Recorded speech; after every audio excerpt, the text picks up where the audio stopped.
ஒரு கட்சி கூட்டணி கட்சி என்ன முடிவெடுக்க வேண்டும் என்பதை இவ்வளவு தூரம் அழுத்தம் கொடுக்க போய் தான் இன்னைக்கு திமுக கூட்டணியை விட்டு பல்வேறு யோசிக்காம உடனே எல்லாரும் வெளியே வராங்க. காங்கிரஸ் முதல் நாளில் முடிவெடுத்தது, மற்ற கட்சிகள் ஒரு வாரத்தில் முடிவெடுத்தார்கள். காரணம் பெரிய அண்ணன் பார்வையில் திமுக நடந்து கொண்டது. ஆனா வைகோ மட்டுமல்ல, நீங்க எழுச்சி தமிழர் திருமாவளவன், இடதுசாரிகள் எல்லோரும் வேறொரு தனியார் தொலைக்காட்சிக்கு ஒன்றாக அமர்ந்து கொடுத்த பேட்டியில எங்களுக்கு எந்த அழுத்தமும் இல்லை என்று சூடன் மட்டும்தான் ஏத்தி சத்தியம் பண்ணல ஐயா திருமாவளவன். ஆனா ராமானுஜம் அதை நம்ப மாட்டார். அழுத்தம் இருந்துச்சுங்க அப்படின்னு சொன்னார். அவர் சொன்ன பிறகும் எது தலைவர்களின் வார்த்தையிலிருந்து சொல்கிறேன் என்று சொன்னார் அல்லவா.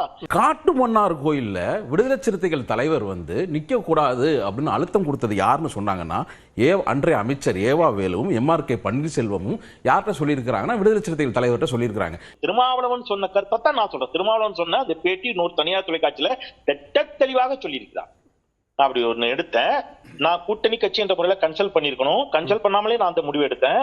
அதன் பிறகு அவங்களும் அழுத்தம் கொடுக்கல. இப்படி ஒரு கருத்தை சொன்னாங்க, அது சரி என்று நினைத்து அந்த கருத்துக்கு நான் உடன்பட்ட. எந்த அழுத்தமும் எங்கள் மீது கொடுக்கப்படவில்லை. இந்த வார்த்தை கூட்டணியில் இருந்தாலும் மற்றவர்களுக்கு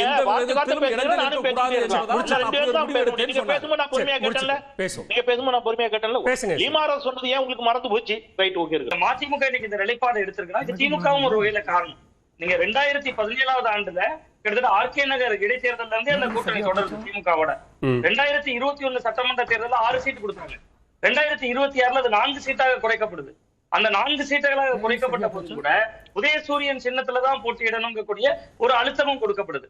அப்ப எதுக்கு ஒரு தனி கட்சி நடத்தணும் அப்படிங்கக்கூடிய ஒரு எண்ணம் மதிமுகக்குள்ள வந்திருக்கும்ல. சகோதரர் சாமிநாதன் இன்னொரு அணி போல மதிமுக மாறிவிட்டது என்று நினைத்தார்கள். ஆனா எனக்கு என்னன்னா, இவங்க எல்லோருக்கும் அதிமுக எம்எல்ஏக்கள் அணி மாறுவதை விட, கூட்டணியில் இருந்து ஒரே நாளில் மற்றவர்கள் சென்றதை விட, திமுக மீது இருக்கக்கூடிய அந்த தீராத பற்றி இவர்கள் ஒவ்வொருவரும் அதை நினைச்சு கவலைப்பட்டு டெய்லி தேயறது இருக்குல்ல. எனக்கு ரொம்ப ஆச்சரியமா இருக்கு. என்னன்னா 2006 திமுக மாநாடு மரியாதைக்குரிய வைகோ அவர்களுக்கு கட் அவுட் வைக்கப்படுகிறது. திமுக மாநாட்டுக்கு வர வேண்டியவர் அஇஅதிமுக போனார். கூட்டணி வச்சார். எல்லாருக்கும் தெரியும் 35 தொகுதிகளை வாங்கி 3 தொகுதி இடங்களில் மட்டும்தான் அவர் வெற்றி பெற முடிகிறது. தோல்வி அடைகிறார். அந்த தேர்தலில் அஇஅதிமுக ஆட்சி அமைக்க முடியாமல் போனதற்கு காரணம் வைகோவிற்கு கொடுத்த 35 தொகுதிகள் என்று ஜெயலலிதா அம்மையார் நம்புகிறார். அதன் பிறகு 2011 தேர்தல் வரைக்கும் அந்த கூட்டணியில் அவர் நீடிக்கிறார். எந்த வெற்றி வாய்ப்பும் இல்ல. 2011 தேர்தலில் மிக மிக மிக மிக குறைவான இடங்களை கொடுத்து கடைசி நேரத்தில் அவரை வேற எந்த அணிக்கும் செல்லவும் முடியாமல் தன்னுடைய அணியிலும் வைத்துக் கொள்ளாமல் அவர் தேர்தலை புறக்கணிக்கும் நிலைமைக்கு தள்ளுறாங்க. 2011 புறக்கணிக்கிறார்.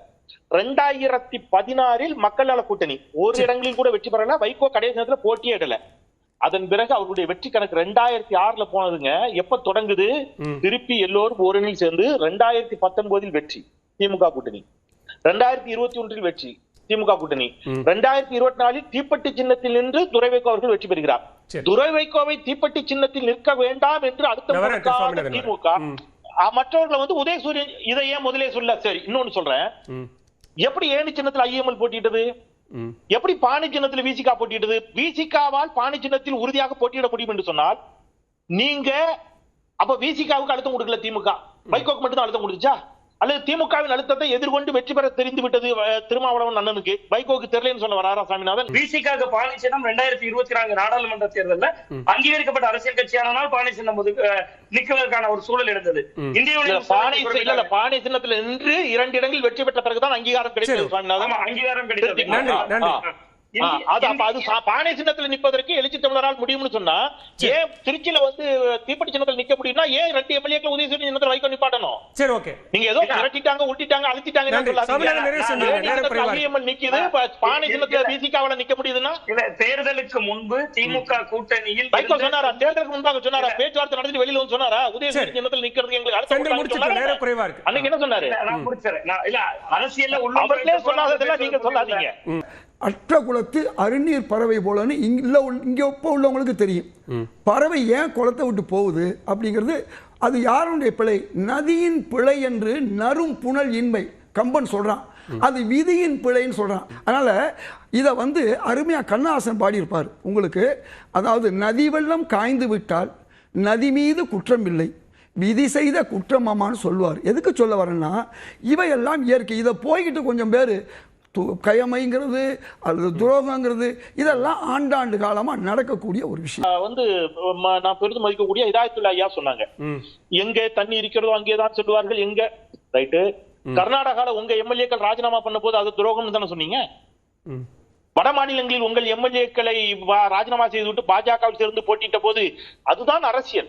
தண்ணீர் இருக்கும் இடத்தை தேடிதான் காங்கிரஸ் எம்எல்ஏக்கள் சொல்வார்கள் அப்படின்னு யாரும் எதிர்க்காம இல்லையே. அன்னைக்கு கடுமை எதிர்ப்பினை ஆற்றினீங்கல்ல. அப்ப பாஜகவை தேடி காங்கிரஸ் எம்எல்ஏக்கள் ராஜினாமா பண்ணிட்டு பாஜக சேர்ந்து போட்டிட்டா அது குதிரை பேரம், துரோகம். அதிமுக எம்எல்ஏக்கள் ராஜினாமா செய்துவிட்டு இரட்டை சின்னத்தில் என்று வெற்றி பெற்றவர்கள் ராஜினாமா செய்து போட்டிட்டா அது குதிரை பேரம் இல்லைன்னா என்ன?